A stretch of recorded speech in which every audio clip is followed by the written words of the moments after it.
Welcome to our first official event of the academic year 2020-2021. Let me start with a quick reflection on the intention from our side, what we wanted to do with this publication.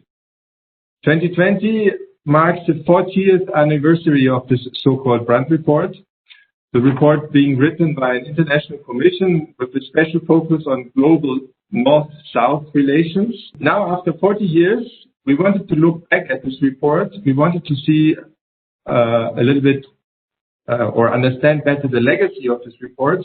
One of the biggest challenges for policy making is the fact that international solidarity seems to be eroding. And one of the reasons could be the rise of these new forms of populism, which leads to some sort of resurgence of nationalisms of all kinds. I'm now very happy to hand over to Dr. Rother, who will give a little bit his words on this publication and on the Brandt Report in general. Allow me to briefly say a few words about the Federal Chancellor-Willy-Brandt Foundation. The Federal Chancellor-Willy-Brandt Foundation was established by the German Bundestag in 1994, 2 years after the death of the Nobel Peace Prize laureate. We are a non-party foundation, and we remember Willy Brandt with exhibitions in Berlin and Lübeck, Brandt's birthplace, with public debates and with academic research. The so-called Brandt Report is, of course, one of our most important research topics.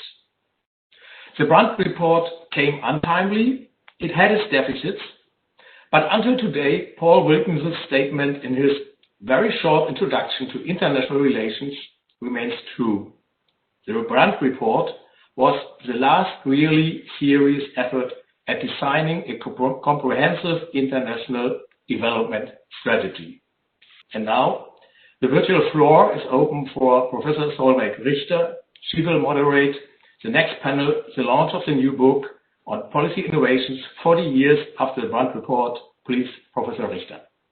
So me, as a Brandt School alumni, I will be joined by 4 other alumni from the Brandt School from the last, actually 13 years of the MPP program. So I would like to ask my 4 guests, why do you think is the Brandt Report still so relevant? And what arguments or points raised in the report are still applicable? So in my contribution, I adopted the Rohingya refugee crisis in Bangladesh as a case study. You know that the country have been hosting over 1 million of Rohingya refugees since 1972.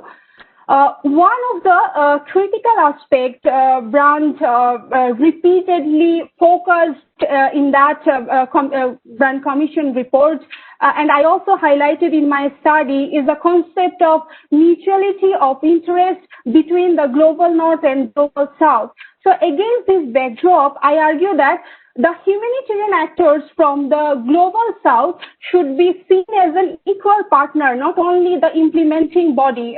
They should give the proper recognition as an as an equal partner, because I think it is cost effective and also it is sustainable, especially when you consider the situation like COVID-19 pandemic, the situation. And of course, the local knowledge is crucial. This knowledge could be utilized to meet the future challenges. So the Brandt Commission is a sort of a precursor to the human security concept, and as mentioned earlier, to the Sustainable Development Goals. So for us, it requires inclusive points where many parties have to come together. In the Rohingya crisis, it was addressed by certain parties, and it wasn't addressed by many others. Particularly, I'm talking about the Association of Southeast Asian Nations, the ASEAN. And ASEAN's attempt to address the crisis within these confines of non-interference, these principles have led to it being at best a counterproductive measure, or at worst actually contributing to the human rights abuses. And in line with the Brandt Commission, all potentially interested countries and regional powers, particularly those members of ASEAN or OIC, should extend their hand to ensure education, medical treatment, and income-generating activities for a peaceful reintegration process. I would argue also that, and that's why I really like the idea of using the Brandt Report and trying to link it with the idea of populism. I use the term populist nationalism on purpose because I don't think there is anything wrong in putting the country's own interests first. I don't really think that is problematic itself. What I really think is problematic is blaming others for their own shortcomings, and that's where the populist nationalism comes into the equation, because it is very problematic to have this national discourse blaming other people for their own problems and creating these hateful speeches and atmosphere against several other, pretty much most of the time they're referred to specific ethnicities. So I like the idea of linking the Brandt Report with this concept of populism, because indeed, when you have this discourse, you're promoting everything unless international solidarity. On the contrary, you are pretty much blaming a certain ethnicities for your own government shortcomings, and it is likely that you won't have any support from your own people if you are you're having this public discourse around other people around the world.